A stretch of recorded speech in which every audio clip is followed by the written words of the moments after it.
Phil Lindemann, Crystal Media News Director, doing my school board interviews, and today I'm talking with Danielle Surette. Danielle, thanks for making time to get on the phone. Yes, absolutely. Thanks for having me. And Danielle, first wanted to find out a little bit about you. So what's your background? Kids in the district and all that sort of stuff. Tell me about yourself. Yes. Yes, I do. I have 2 kids in the district, 2 at Fiscal Elementary in 2nd and 4th grade. I've been in Summit County for about 3 years now, and I am a mom. I graduated from University of Florida, grew up there, lived in the Peace Corps for a couple years over in Africa, did some conservation activities, environmental education.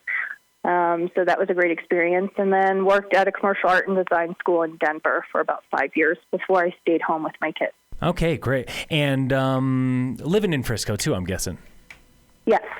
And what's your past experience with, boards or PTAs or anything like that would be similar to a school board? Sure. I've done volunteer activities at my children's schools. I definitely, during my time in Africa, worked with a lot of community development. There was lots of boards and committees that I participated in and facilitated information and kind of worked from the grassroots. So I did that for about 2 years with local community members, which is very similar, I feel, to board work, kind of reaching out to the community, gathering information, and making important decisions that can better the education for our kids. And how long total did you spend in Africa? It's about 2 years and 2 months. We have to train for 2 months in country to learn the local language, to learn different techniques on HIV/AIDS awareness, income-generating activities for women, also conservation, wildlife conservation at the local schools. I worked a lot with kids and teachers and counterparts. So it was about 2 years and 2 months that I spent there in a rural village in Africa. Now, moving ahead to the school board, why are you running this year? Well, a lot of different reasons. Primarily, I just feel like I can't sit back and just complain. I need to do something. I've been not happy with the direction the district has headed. I want to bring the focus back to academics. I think that there's been a lot of controversial issues, more political issues coming from the board, and I want them to return to the focus of what schools should be, which is academics, and I do think that they can definitely do better. We need to raise the standards for our kids. What are some controversial issues or ways that you think the board has currently been getting involved too much in politics and not enough in academics? Well, definitely over the last year especially, we've received several emails weighing in on controversial issues. We received an email about Breonna Taylor, which I just don't feel like that is the place of the school board. I think that we need to turn our focus back to what's important: reading, writing, math. I've also heard different things going on in the classrooms with social issues such as BLM being talked about in the classroom. There's just a lot of things that I've heard that I don't feel are appropriate for our kids. I think that we should definitely, if we are going to talk about controversial political issues, then we should be bringing the parents into the fold. Understood. I will say, though, as I've been looking through, especially state statute, that controversial issues, they are allowed as long as they relate back to curriculum, academics, current events, stuff like that. Right. If given the chance to be on the board, where would you want to take curriculum, academics? What would be your focus for those standards? For the type of controversial issues, you mean? No, I mean simply academics, because, again, controversial issues are allowed for as long as they relate back to academics. How could you, how would you frame academics to, talk about controversial issues in a way that you feel would be important to teachers, students, and to parents? Sure. I think that's a good question. And when I say controversial issues, of course, I don't mean you can't discuss them. I think that that's totally appropriate to discuss some controversial issues. However, they need to be presented in a way that is age appropriate and also both sides. And from what I've been hearing from community members, it's very one-sided, especially on the political spectrum. There seem to be some teachers that maybe have an agenda that they're trying to push, and I don't agree with that. I think if they're going to discuss something, they should be presenting both sides of the argument. And also, if they're talking about this in history, of course, they need to talk about current events, right, that are happening today. So I totally support that. But again, both sides need to be discussed. Now, if you're talking about language arts, I think that you should be focusing on, literary content. I'm not sure that certain divisive social issues should be brought completely into, something like math or language arts, maybe where it's not appropriate. And like you said, you brought up some teachers. Maybe there's some teachers out there that are putting their own personal spin on things or, not presenting things fully rounded. Well, teachers and taking care of teachers has been a big issue this upcoming election. How do you feel like the board could best support teachers and make sure that teachers are, getting what they need while also, serving students the best? Like you said, addressing that issue of Sure. keeping their own personal bias out of things. Sure. Teachers are hugely important. And, that's definitely one of our commitments is supporting the teachers, giving them the tools that they need, especially to improve our academic test scores. So I definitely think that we need to support our teachers, but I also believe that we need to be a voice for our parents as well. And that's something that I also have had an issue with. I feel like parents' voices have not been heard. So I think we need to bring the two together. I think that respective teachers is hugely important, but we also need to remember that a parent's role and what parents want their students to be learning is important as well. So, we are meeting with teachers, we're meeting with administrators even before the election, just trying to collect as much information as we can. We're talking to community members about their concerns, what they maybe want to see changed. But it's got to be where we come together and we work together. There's got to be respect on both sides for parents and for teachers. Yeah, like you were saying, communication, that it's all starts right there. And you've already been reaching out to folks, trying to get teachers, admins, and parents like yourself, get their side of things before the election even happens. Right. We really just want to find out how we can work together, how we can make this better, because I know Summit School District can do better than what it's doing. So we need to find out what the issues are, the real issues, and how we can overcome them. And I know one of the other, you're one of four running with Four for the Kids. And right. You had kind of, five major top priorities, including academics, which we've talked about, and teacher retention and transparency. Another one's fiscal responsibility. How do you feel like the district so far has been either good or bad with finances? I think there's been a lot of funds that have been mismanaged. We've had so many superintendents in the past couple of years. And we hired Dr. Smith and then immediately fired him. Within that year, we had to give him money, I guess, to leave. And that's, we don't even really know the details of that. So there's been a lot of money spent there. Also, I've heard that there are lawsuits against the school board, and that's money that's not well spent. As well as there's other administrative roles. I just think that we need to go through everything and see where maybe we could better spend the money, put it towards the kids, put it towards professional development for our teachers.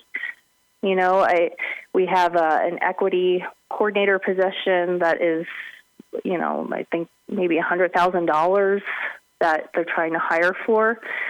Things like that. We need to just kind of go through and make sure that we're utilizing the funds and that it's a position that's necessary. where maybe the money could be better spent towards different, programs for the kids or raises, for teacher salary and bus drivers, because bus drivers are hugely important, and we're definitely having issues with that as well. Yeah, definitely. And I mean, that's one of those things that, I've been doing some reporting on transit, not only here in the state, but nationwide, globally. It's just impossible to find. A huge problem. Yeah. Some of those folks. The school district, I know that they did they made that commitment to teachers recently. They bumped the pay rate this year. And then next year, they've got the goal of hitting $50,000 as the starting pay for all teachers, which they are hoping it goes a long way to help retain some teachers. But I was talking to somebody else, actually a member of your own group, who was saying she's got experience where sometimes even salary is not the only thing. What are some other ways that you think teachers could be incentivized to stay here in Summit? Sure. I think a lot of that goes back to the housing situation. I was just discussing with somebody the other day. We had an amazing preschool teacher when my daughter was in preschool here, and she had to leave because she couldn't afford to buy a house here. She couldn't afford to probably raise a family here on a teacher's salary. So, some kind of housing situation just for teachers, would be ideal. If we can figure that out, if we could somehow develop the land that Summit County owns for teacher housing. And, I don't know why we haven't figured that out already, but it's especially important now. So definitely housing. And, I think it's a good start, the increase in pay. But we live in a very expensive community. It's very difficult to stay here. So I would always be looking at ways that we can entice people to stay for longer with pay, with increase in pay. The longer that they stay, maybe, the different structure that we could work out. Same with bus drivers. We need to be able to keep these people here, especially if they're good teachers. We don't want them to leave, and they seem to be leaving around the third year when they want to start a family of their own. So housing would definitely be a priority. And we were talking earlier a little bit about, the superintendent shuffle that's been going on in recent years. But we have a new interim super right now. Have you had the chance to meet with Roy Crawford? And, how do you see yourself working with him on the board if elected? Sure. We actually met with him yesterday, and he's great. I don't know if he's planning to try to stay or not. I would hope so. He seems like he's very dedicated, very focused. He's got a fresh pair of eyes to come in and see things that maybe people who have been here for a long period of time doing things the way that they've always done them. And he's able to see, maybe things that are easy fixes that someone in it can't see. I think it'd be great to work with him. Should he not choose to stay, we definitely need to find somebody that is academics focused, that has a proven record, of turning their district around, because we need to get moving. For several years now, the school district, the test scores have just trended downwards. So it's really time to buckle in and figure out what we need to fix to give our students the opportunity that they deserve. And that brings me to the final of those 5 big goals for the kids. So not just academics, but also you were saying mental health support. That's another big piece.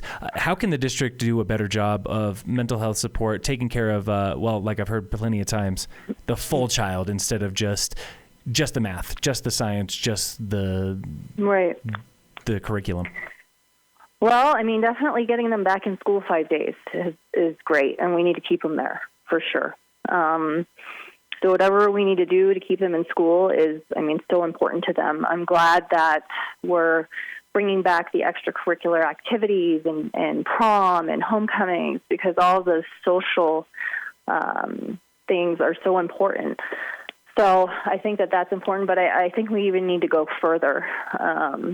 from my experience, the past year and a half, no school plays, no events where people can gather. I think we really need to start having more extracurricular events for kids to come together and have fun, and for parents to meet each other, to feel more part of a community. So I know we're still in the midst of COVID, but I do believe that we need to start trending, back to some sort of normalcy.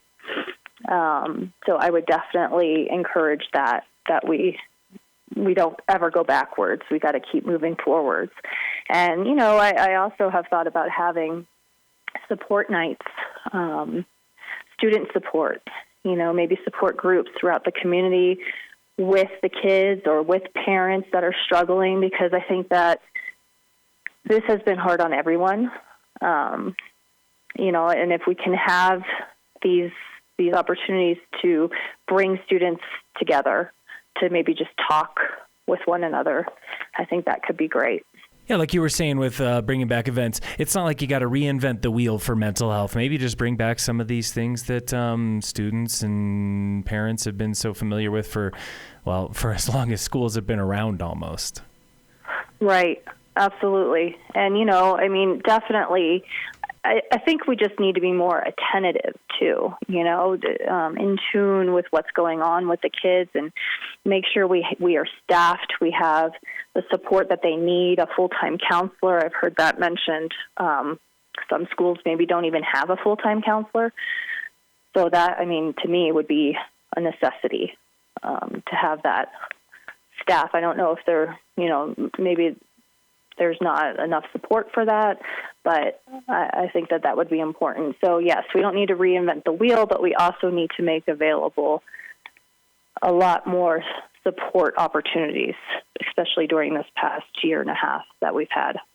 And final question for you, Danielle. Again, for the kids, you guys are running under an umbrella. Tell me about that umbrella, how that all came together, and why it's important to run, kind of as a unified group of four. Sure. A lot of us, Pat is a grandmother, but the other three of us were parents.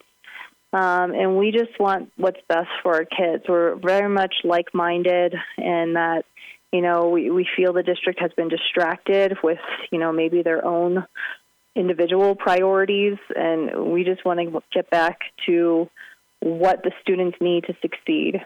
We kind of came together through various areas. Some people were part of a book club. We also met on the May 13th meeting where we were kind of speaking out against certain policies. And, we have a strong belief in being committed to the kids. We want to do what's best for them, with as well as supporting the teachers. But to us, our passion is to do what's best for the kids and get them back on track. So, we're committed to that. And it's been great working with them because, we're kind of a team, and we're stronger together, we feel. So we definitely think that we could bring a lot to the current school board, and maybe bring some balance to the current members that are on there. Money, man, you guys have been knocking it out of the park with fundraising. The most money that I've seen raised for school board candidates ever, as I go back through the records. Where do you think that's coming from? How is this money finding its way to you guys? Truly, I don't know. We've been out, talking to people, talking to community members, and I think that there's been a lot of people that just have been unhappy with the direction. It's not even all parents. It's also just members of the community whose taxpayer dollars are going to the schools. So they have a vested interest as well. So I'm not exactly sure. It's just, people here are ready for a change, I think.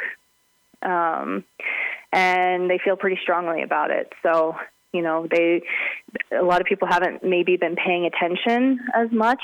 And now I do feel like there's energy, There's people that are paying attention. They want to change. They want to return back to more of a, back to basics kind of focus. And when I say that, it doesn't mean that there's not other things that aren't important. Of course they are, but I feel like we've taken our eye off the ball a little bit, where we need to just get back to what's important. All right, great. And that sounded like you wrapped it up pretty well, but one last thought on anything, anything you want to leave folks with? Well, I would just say that, the for the kids, we're passionate, we're moms, we're pretty down to earth. We have no agenda other than to put the kids first, to figure out what we can do to help turn the district around. We are committed to that, and we're willing to work hard. So we see that there's some issues, definitely, in who we've been talking to. So we want to be part of the solution. Well, Danielle, that's the last thing I had for you. Okay, great. Yeah, I appreciate your time. Thank you. Yeah, you too. Thanks again for making time, and we'll be staying in touch as election season goes on. And if there's any follow-up stuff, I'll give you a shout. Okay. All right. Perfect. Thank you so much, Phil. I appreciate it. Yeah, of course. You too. Thanks, Danielle.